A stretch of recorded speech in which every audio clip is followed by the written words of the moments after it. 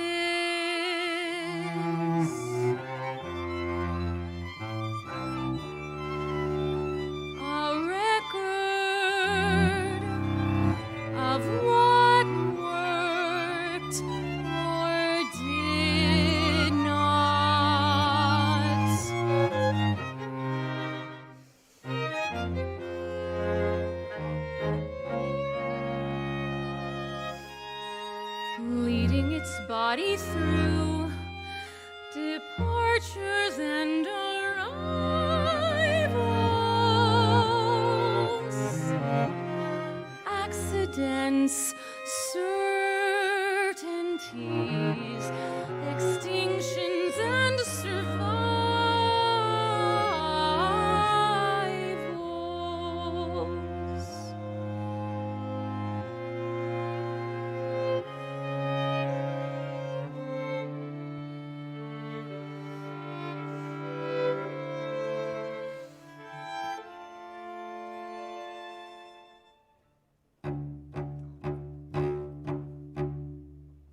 minds, appearing and dissolving. Stacked minds, appearing and dissolving.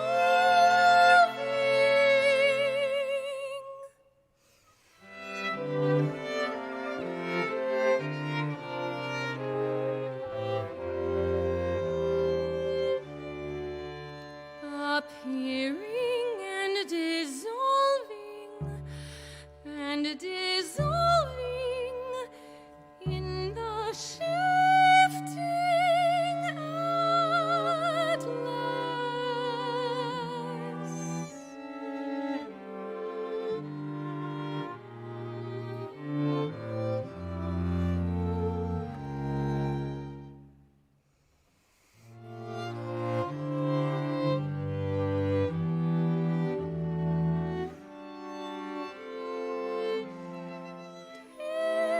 Dissolving in the map of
My name is Bill Rule. I first saw and met Scott at what may have been the first rehearsal of the Love of Life Orchestra with Peter Gordon in a basement studio of the West Best building in 1976. Scott stood out to me as he was wearing insulated coveralls and sitting up very straight in a chair with his electric guitar positioned somewhat like a classical guitarist, effortlessly playing some of the funkiest riffs that I had ever heard. I thought to myself, now this is an interesting dude. After the rehearsal, I caught sight of Scott riding his bicycle with his guitar case strapped to his back. Again, he was sitting up very straight and carving a route on his bike through Lower Manhattan by taking every possible shortcut possible across sidewalks, little parks and plazas, between park benches, just about anywhere except the street, and doing it with a confident, playful, and graceful abandon. And I thought to myself, that is so cool. Fast forward to 1985. I had moved out of the city and was looking to move back. Through a network of mutual friends, I found out that Scott was looking for a roommate. I contacted Scott and jumped on the opportunity and moved into his newly acquired third-floor walk-up on Avenue B between 11th and 12th Streets. I lived with Scott as a roommate for 4 years between 1985 and 1989. Back then, our bedrooms were our studios, and our studios were our bedrooms. Scott had built a platform bed in his and also had an old upright piano in there. The piano had been a player piano, so it had a little sliding door in the front of it that could be opened up. The piano roll mechanism had been removed, so if Scott wanted to, he could put his head inside the piano. Depending on what had happened the night before, Scott would wake up in the morning, meditate, and start composing after some coffee and cereal. He pretty much lived in his room at the piano and sometimes seemed to exist only on coffee, cigarettes, and beer, with a little bit of spaghetti and mac and cheese mixed in. Scott had a rigorous work ethic and was very hard on himself. He would often berate himself as being too slow, as he could spend hours or days on single measures and phrases. It was during this time that Scott was composing pieces for larger ensembles that often included 2 electric guitars, electric bass, drum set, marimba and percussion, and a horn section of 3 saxophones. It was also during this time that Scott was hired to compose the film score for Patty Hearst, directed by Paul Schrader. This project was a big one for Scott and particularly taxing. He had to meet deadlines with demo recordings, rewrites, and eventually final recordings, and then deal with the disappointments of his music being mixed down by a sound editor or ending up on the cutting room floor. During this time, Scott would endure some criticism about his use of pop vocabulary in classical chamber music. A well-known composer at that time advised Scott, "If you want your music to be taken seriously, lose the drum set." Scott did not lose the drum set. He knew what he wanted to hear, and he did it his way. Throughout these intense times, Scott retained his sense of humor through many ups and downs and would often share an infectious goofiness that tempered his keen intellect. He was a great communicator and relished being in groups of kindred spirits and conversing. He also loved dancing at parties and prided himself somewhat on his rug-cutting skills. After 1989, I moved out of Scott's apartment and got my own place. We, of course, remained friends, and I would continue to see Scott at concerts and parties throughout the years. My greatest surprise about Scott came when he told me that he had become an avid hiker, hiking trails in the mountains and camping out alone, sometimes for days and nights at a time.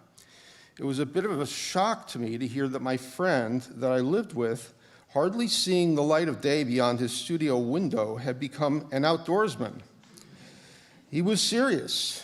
He told me that he had been doing annual week-long hiking trips in the Sierra Nevada mountains in the Southwest, and also doing multiple overnight hiking and camping trips in Harriman State Park, north of New York City, and asked me if I would like to hike with him. I said yes, but he made it very clear that he liked to hike long hours until dark, and that he liked to move along, keep a steady pace, and cover ground. There were scheduling snafus, but finally we found a date in June of 2017. Scott rented a car, drove up, and we met near a trailhead. Scott was really into his hiking gear.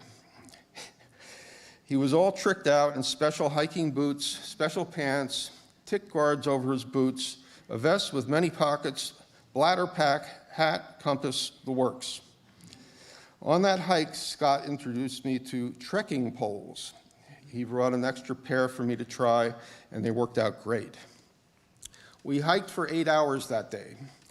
Scott took us on a trail that he knew like the back of his hand, and he knew so many of the trails of Harriman intimately.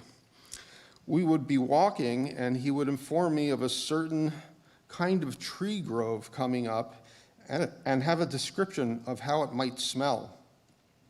On that hike, Scott told me he liked being able to experience and taste life on Earth raw and unfiltered, without common reference points, just to be, as a human being, experiencing Earth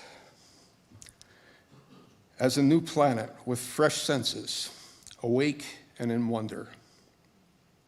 He said it would usually take him 2 or 3 days on the trail to fully arrive at that kind of experience.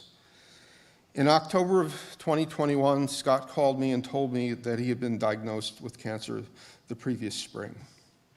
We had a very sobering and heartfelt talk.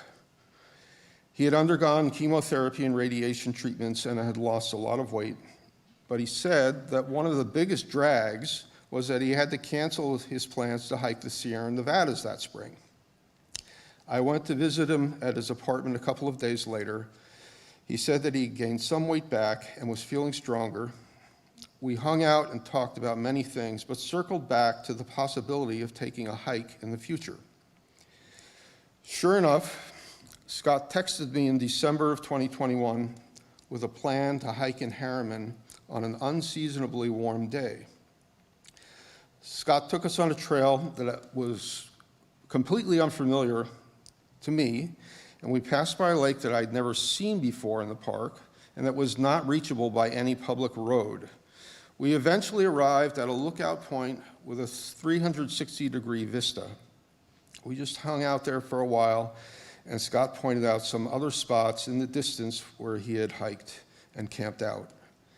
After a while, he pulled out a map of Harriman and pointed out to where we had started and where we were and some options for getting back to where we started from.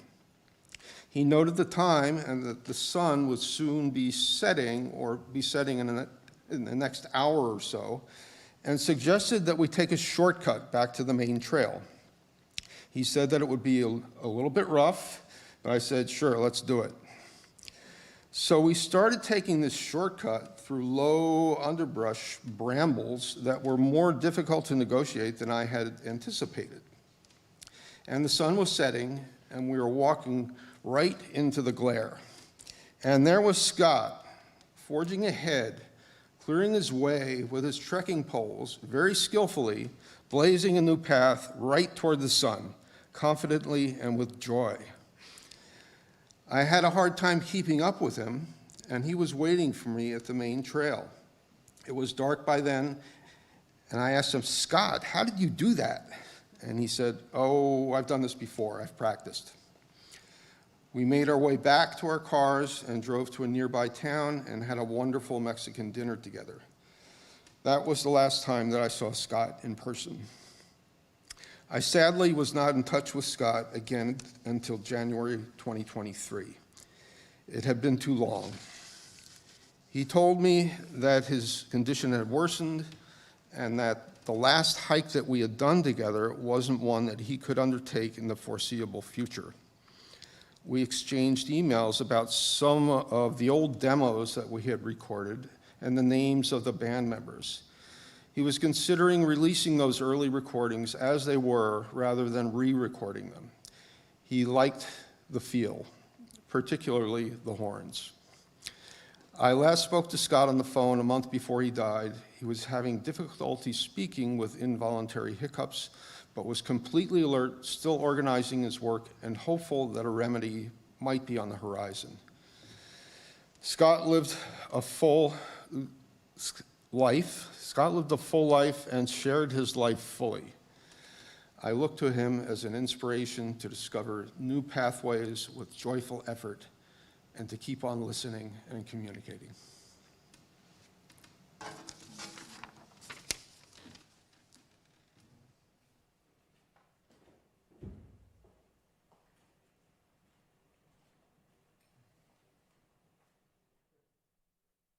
Exactly. The point is, I solved my college problem, and I mean this. I think oftentimes composers and artists in general, to some extent, a lot of people spend their lives solving something that really bothered them early on. You know, and now the problem you're talking about is how to fuse, you know, popular musics and the classical inheritance, the various classical inheritances. This drove me away from music, and solving it pulled me back in. And part of what allowed me, I'm right now pointing downtown. when I got there, I mean, within a year, I had met Phil Glass because he was playing keyboard and I was playing guitar on a piece of Peter Gordon's at the kitchen.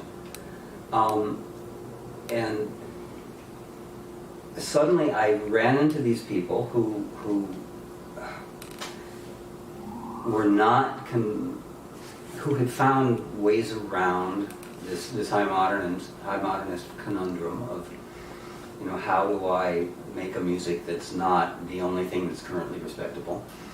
Now, none of them were engaged in popular music to the extent that I was, although now there are a lot of people that are. But I felt like I'd been given permission. You know, one of the things, I saw Philip just last month, and we were talking about how John Cage loomed so large when he was a young composer, and I said, you know, he still loomed fairly large when I write you, but I said, you know, I remembered something that Philip had, a quote from Philip, which was that John Cage gave him permission, you know. And so Philip and these guys gave me permission, you know, even if they weren't doing popular music, there was tonality again, there was rhythm again, and although I'm not a minimalist, some of my best friends are.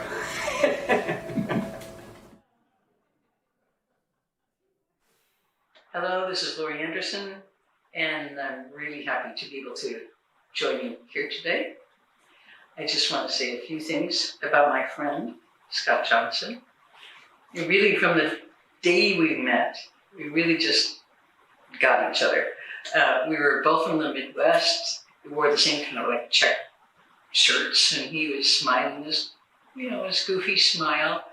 And I was used to seeing that out there on the plains, so it was very familiar. We were both kind of workaholics, and we were from the same world of downtown music, and we were going to change the world. We were both working on all kinds of music, and in a scene that included Phil Glass, and we were always going to his rehearsals all the time. There's lots of people around that scene, dancers and writers and meditators and cooks, and you know, Scott and I were into tape and loops, and we all lived in studios or lofts, which we called our spaces. So we had all our spaces that draped with tape loops going here, there, all around the place. And we were both interested in words also, how people talked. Something that later branched off into this category with the kind of tone-deaf title, spoken word art. But Scott was he was very orchestral, and he made magnificent and very, very detailed, huge works of art, sound art, music. I worked with him in a studio in the 70s on a song for a friend of ours, Diego Cortez, and we made it at the studio that many of us were recording at the time, ZBS Media, Zero Bullshit Media, and it was a combination of kind of wonderful experimental sound and just sound research and pop music. And so way before there was something called crossover, that was it. So Scott designed this guitar part, which I thought was one of the most original pieces of music, like very abrupt phrases that repeat themselves with like small alterations, like you're having a kind of conversation back and forth, a truly unique way to look at sound and silence. So this is the song Scott and I did for our friend, man about town, and curator, Diego Cortez, called Time to Go. Goodbye, Scott.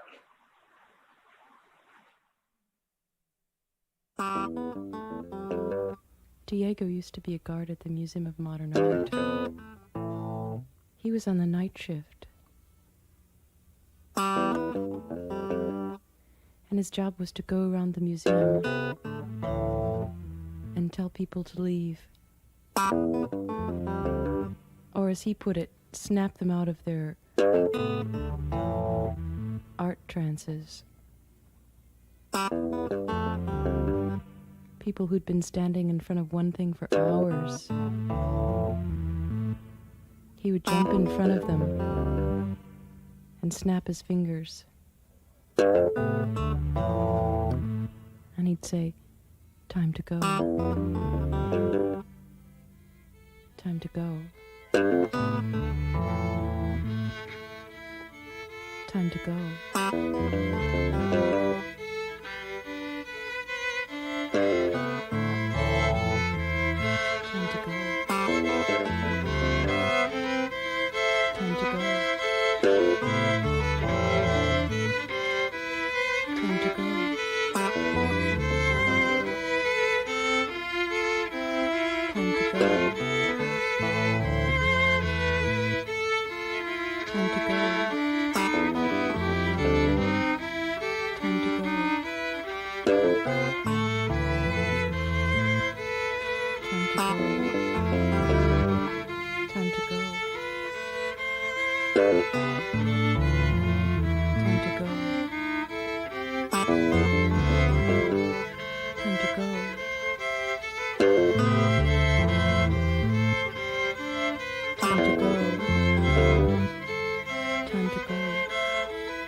Let's just give ourselves just a couple minutes for that.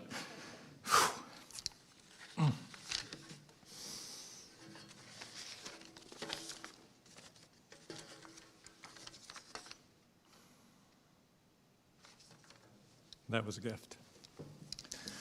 That was a gift. So, there are so many people that Susan and I would like to thank. And in fact, there's a list in the back of your program. Just wanted to highlight two of those, especially. First, to Daisy and the Quartet.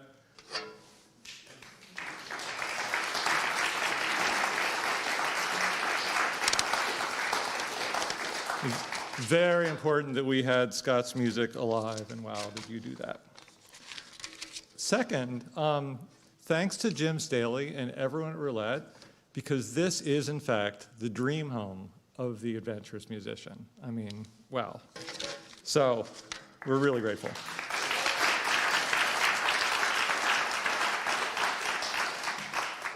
There's another very important thank you that is not in the program, and it actually involves thanking all of you and everybody who is listening or watching or will be watching or listening on the stream. This is not idle gratitude. This is actually very real. Legacy requires memory, and memory thrives in community.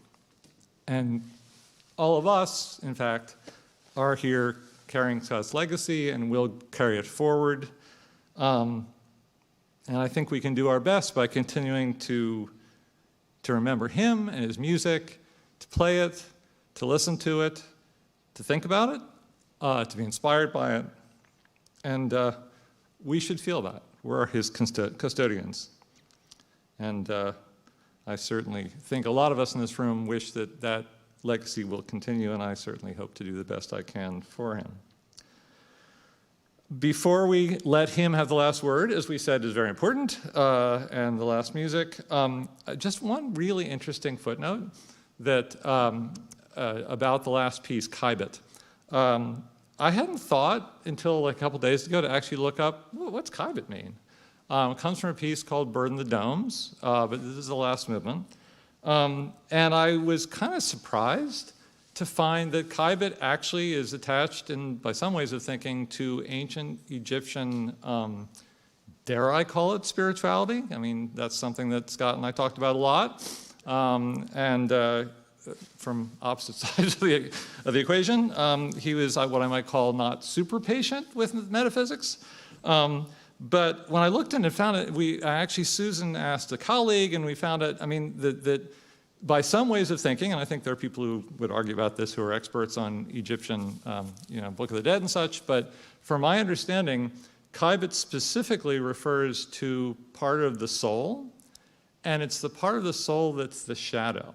And the shadow not in a scary way, but the shadow that we cast on the earth by living. I mean, was that the right choice for the last piece? So anyway, whether Scott really meant that or not, I hope he'll forgive me for even raising the point.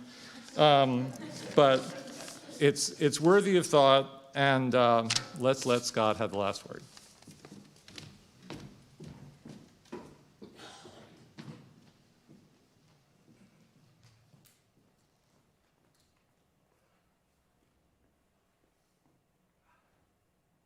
My desire to put these two things together comes from my desire to use what I like about music. And what I like about music comes from these different places. Now, doing this endeavor at the time I was doing it, I started doing this, I don't know what, going on 40 years now. There was such opposition to it that I had to constantly talk about this. I met, by the way, the New Amsterdam guys. I gave a talk about this stuff at Yale when they were still grad students, and this is one of the places where I realized that I could stop talking about this so much because everybody in the room already agreed with me. 10 years before that, that was not the case.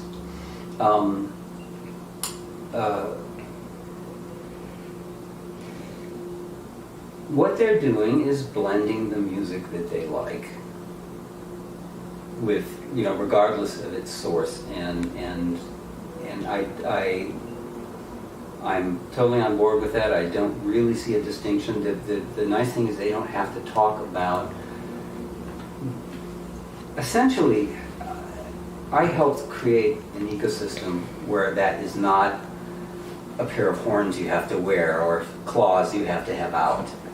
The musical ecosystem now, thanks to a number of people, in our generation, a number of boomers who rebelled a little against what we were faced with when we were growing up, have created a situation where these guys didn't have to fight that fight.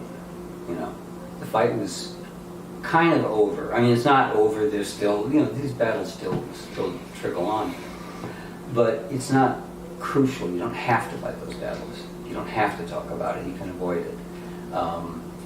So I don't think that there's a difference in the perception between myself and this younger generation of people. I don't think there's a difference of perception of how one goes about writing music and where one gets it from. And if you look at younger composers, there are many who are much more, sound kind of like rockers, and some of these people they're more minimalist. Some of them have much more kind of a high modernist or a more dissonant quality in their music.